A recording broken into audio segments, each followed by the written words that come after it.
Salut à toutes et à tous. La sonde ExoMars TGO, avec son télescope à neutrons, a produit une carte des zones hydrogénées dans le premier mètre du régolithe martien. Cette cartographie à haute résolution, qui permet de repérer l'eau sous forme de glace ou de minéraux hydratés, montre une vaste étendue très riche en eau tout au fond de Valles Marineris, qui se trouve non loin de l'équateur martien. Une première.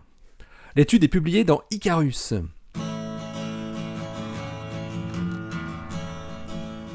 Astronomie, astrophysique, cosmologie, astroparticules. Ça se passe là-haut, par Eric Simon. Des études sur le dépôt d'hydrogène dans le sous-sol martien peu profond ont déjà été menées en 2002 à l'aide de 2 détecteurs de neutrons et d'un détecteur de rayons gamma et ont permis d'établir des cartes globales de l'hydrogène.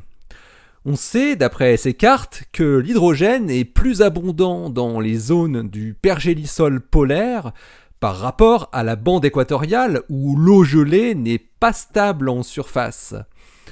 Mais la résolution spatiale de centaines de kilomètres, typique de ces cartes, ne permettait pas de détecter les caractéristiques locales riches en hydrogène qui peuvent être associées à des structures géologiques particulières. Le télescope neutronique FRIEND, Fine Resolution Epithermal Neutron Detector, à bord d'ExoMars Trace Gas Orbiter, grâce à son collimateur neutrophage, est capable d'une bien meilleure résolution spatiale que les détecteurs du même type antérieurs qui ont été déployés pour cartographier l'émission neutronique en orbite de Mars, le HEND sur Mars Odyssey, ou même de la Lune avec le LEND de LRO. Son champ de vue est de 28 degrés, ce qui permet, à l'altitude de 400 km qui est celle de la sonde, une résolution spatiale de 200 km. Le sol de Mars émet continuellement des neutrons qui sont des produits secondaires de réaction des rayons cosmiques galactiques, les GCR, avec le régolithe, jusqu'à quelques mètres de profondeur. En l'absence de sources absorbant et ralentissant les neutrons, on s'attend donc à détecter un flux neutronique à peu près constant depuis une sonde qui observe la surface. Mais l'hydrogène étant un très bon modérateur neutronique, il réduit l'énergie des neutrons par diffusion successive, puis les absorbe.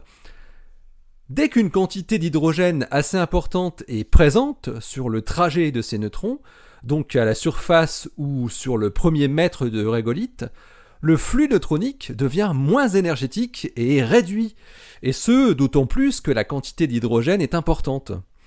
En observant une diminution du flux de neutrons, FRIEND permet donc de déterminer la teneur en hydrogène, et donc en eau équivalente à la surface et à la subsurface de Mars. Igor Mitrofanov de l'Institut des sciences spatiales de Moscou et ses collaborateurs ont collecté des neutrons martiens avec FRIEND entre mai 2018 et février 2021 en se focalisant sur Valles Marineris qui avait été identifié en 2014 comme un site potentiellement très intéressant du fait de ses caractéristiques géomorphologiques. Un canyon profond qui est souvent dans l'ombre bien qu'à seulement 7 degrés de l'équateur, vers le sud. La zone centrale de Valles Marineris, qui coïncide avec le chaos de Candor, était connue pour avoir une zone de suppression de neutrons depuis les mesures de Mars Odyssey en 2002, que Mitrofanov et son équipe ont appelé LANS, Local Area of Neutron Suppression. Une zone qui couvre 102 000 km², soit 32 pixels dans leur nouvelle cartographie, et qui est délimitée par une isoligne de suppression neutronique qui vaut 0,52. Une abondance de 100% d'eau correspond à une valeur de suppression égale à 0. La valeur moyenne de la suppression neutronique dans cette zone est de 0,35, ce qui correspond en termes d'abondance en eau à 13% en masse. Mais les chercheurs russes vont plus loin. Ils analysent en détail chacun des 32 pixels pour déceler s'il existe des variations d'un pixel à l'autre. Et c'est là que ça devient intéressant. ils définissent 3 sous-zones, LANS A, LANS B et LANS C, couvrant respectivement 12, 7 et 13 pixels, qui montrent des valeurs de suppression neutronique différentes et pour certaines des valeurs impressionnantes. La zone LANS C, qui fait une surface de 41 000 km², ce qui fait 8% de la surface de la France métropolitaine, montre une suppression neutronique moyenne de 0,16, plus ou moins 0,14, ce qui se traduit par une abondance équivalente en eau de 40,3% en masse. Bon, avec une incertitude de moins 24,2 et plus 59,7. Rappelons que ce qu'on appelle l'abondance équivalente en eau est définie comme le pourcentage d'eau en masse que le matériau souterrain contiendrait si tout l'hydrogène détecté était présent sous forme d'H2O. Les 2 autres sous-zones, LANS A et LANS B, ont des valeurs respectives de suppression neutronique de 0,55, soit 7% d'eau, et 0,36, soit 12,4% d'eau. Les chercheurs russes notent que la sous-zone LANS C est géologiquement un peu différente des 2 autres, bien que située à proximité. Elle est plus basse en altitude. On peut même voir qu'il existe une corrélation entre l'altitude et l'abondance en eau qui est trouvée. Plus la sous-zone est située à basse élévation, plus l'abondance en eau apparaît forte.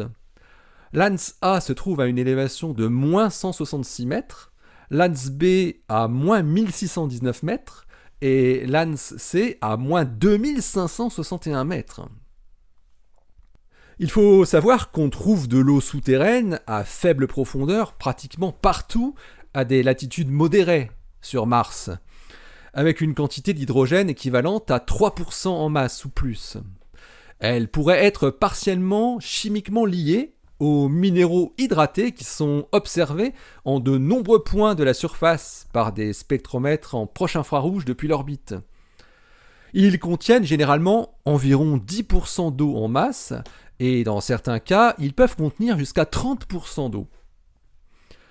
Une autre forme d'eau, moins abondante, est l'eau adsorbée, qui pourrait se condenser à la surface des grains de régolithe sous forme de multicouches de molécules. Enfin, une troisième forme, la plus abondante, la glace d'eau de subsurface, est connue pour exister sur Mars à des latitudes élevées, donc supérieures à 60 degrés, vers les pôles nord et sud. Cette forme solide d'eau remplit le volume de porosité entre les grains des roches. Certaines études suggèrent que de la glace d'eau peu profonde pourrait être présente entre les pôles et 30 à 40 degrés de latitude.